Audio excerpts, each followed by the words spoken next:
jeté, like this. And I saw the faces of my Emory students just in horror. I mean, you don't want to see your professor's garter belt. You really don't. But, and I landed, I did a grand jeté, and I landed with my hands behind me. I came right down on that little wooden step in a very kind of, you know, sort of 40s pinup pose. Until somebody came and rescued me. So, because you never know, you're looking at me, Doreen, like this really happened, okay? You never know what's going to happen, so you should always, just like in case you're in an accident, you should always wear good underwear. Okay. Caleb, those are wonderful poems. I was so swept up by your reading that I almost forgot to be nervous. And I was thrilled to hear that you're a machinist. Are you a member of the IAM? No unions, okay. My dad was a member of the IAM, the International Association of Machinists. So I am the proud daughter of a proud union man, the late great labor unions. And that sensibility was a big part of my growing up. My father worked on airplanes. He made things fly, which just continues to astound me. So I had one thing planned, but inspired by Caleb's reading, I'm going to switch and begin with this poem, which is the first poem in the first book of poems I published, Sacrifice. And this poem is for my parents. It's called Flight. My mother's dreams were dreams of her children being carried away by a storm. 6 of us. Where is the 7th? Tied by our waists with a rope to her waist, a daisy chain of bodies too light to land, we unfurled in the wind. She said it was always spaghetti that kept her awake. She said Italian food spelled nightmares, and my father used to work those tepid hours until dawn. How was I blessed to never know my mother was so afraid? Until one morning I crept out and saw them sitting on the front steps of the house, the light still gray above their heads. My mother in her flowered summer duster, and my father in his uniform, dark blue. She must have called him home from work. He must have come, leaving the noise of the runway, the silver monsters we all loved, the DC-9s, the cargo planes, the tools so certain in his hands, just to hold her while she cried, to whisper here like this, shh, the kids are all in bed. They'll be all right. All but one, who was standing there watching through the screen door, terrified, loved, knowing that anything could happen suddenly, knowing the clock on the stove was turned to a time I couldn't tell, dream time, their coffee cups, and the way she fit like a blossom into the blossom of his arms, and how I felt the nightmare wind already coming up and couldn't warn them, and how weightless I've become. Bless you, Elizabeth. I was going to stop to say that, but... And then I'm going to read poems from Carpathia, and I'll try a few new things, although I feel that I don't know how to write poetry anymore. Anniversary. This begins with a few lines stolen from Patricia Hooper's poem Narcissus. Didn't I stand there once? Didn't I choose to go back? Anniversary. Didn't I stand there once, white-knuckled, gripping the just-lit taper, swearing I'd never go back? And hadn't you kissed the rain from my mouth? And weren't we gentle and awed and afraid, knowing we'd stepped from the room of desire into the further room of love? And wasn't it sacred, the sweetness we licked from each other's hands? And were we not lovely then? Were we not as lovely as thunder and damp grass and flame.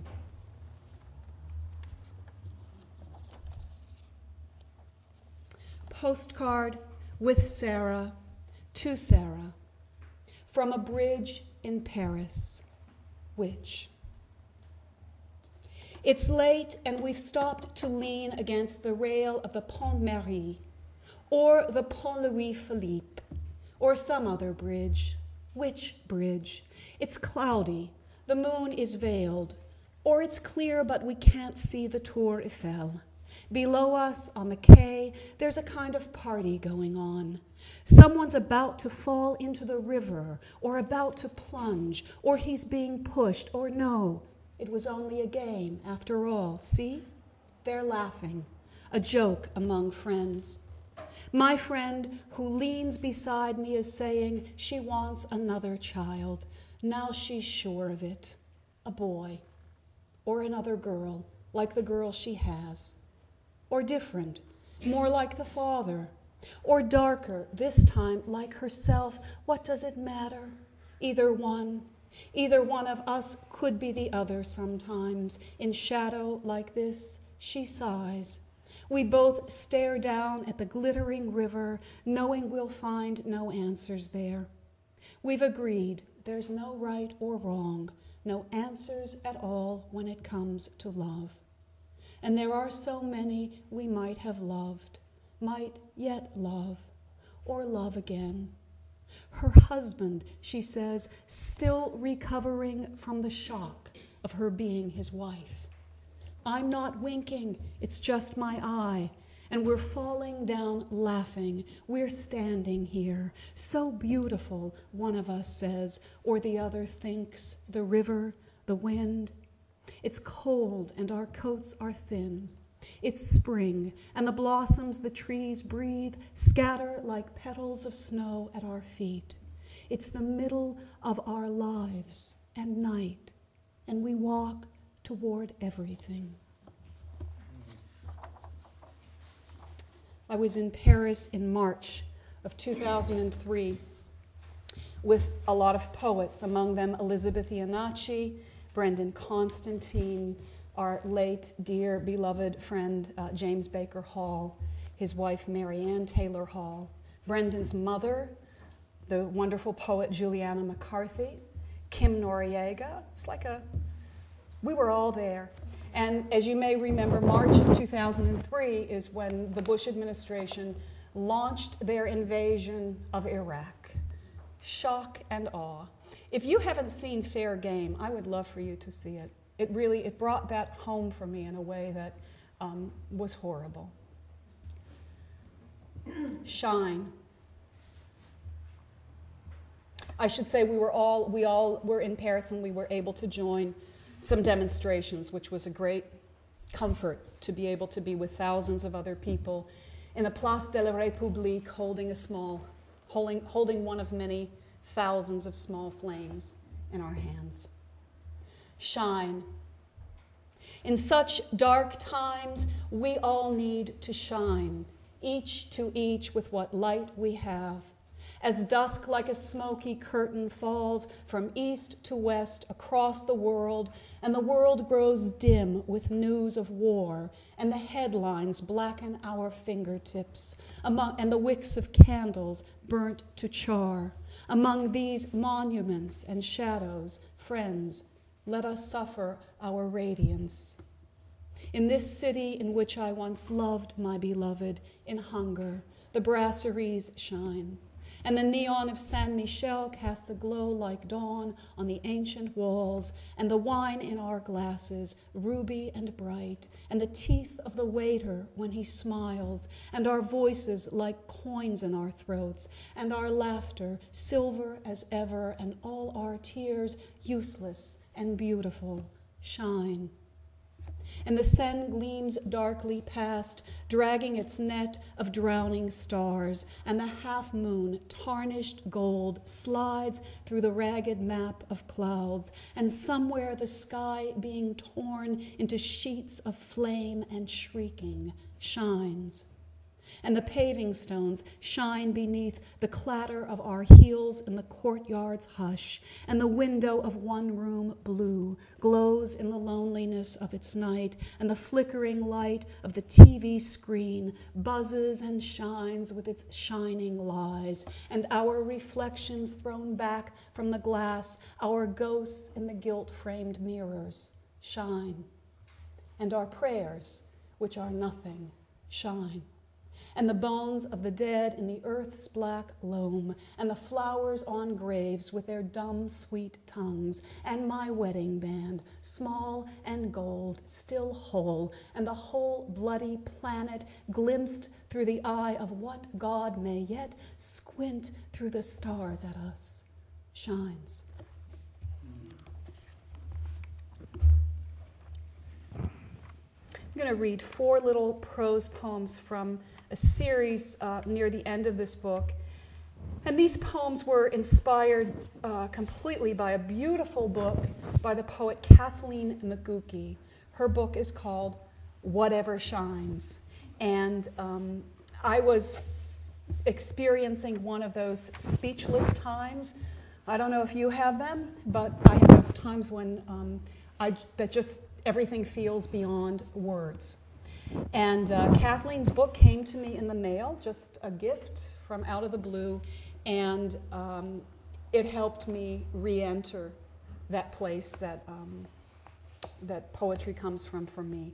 So each of these little prose poems begins with a gorgeous line or phrase that was lifted, completely stolen from Kathleen's poems.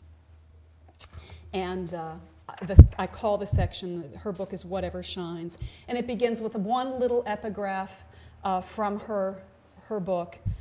I had one white dress, and I gave it away. If what we love turns to glass, how do we keep it safe? I'd like to make something tender for both of us, something at least to put into your hands. Something like those flowers I saw by the side of the road in the Polish countryside. Though some might call them weeds, as I might have called them once. But that summer evening, just after the storm, I walked along, naming them to myself. Buttercup, thistle, poppy, homely, oh lovely dandelion. I thought them jewel-like, there in the high grass, blue mist rising off the fields, men on bicycles wobbling home, everything softening in the blur of twilight, wood smoke, drizzle, sky. I thought then, as I think now, so where's the line between beauty and sorrow? Where's the line between terror and joy? How the small daughter of my friends had run out the open door of the house, screaming and laughing into the rain.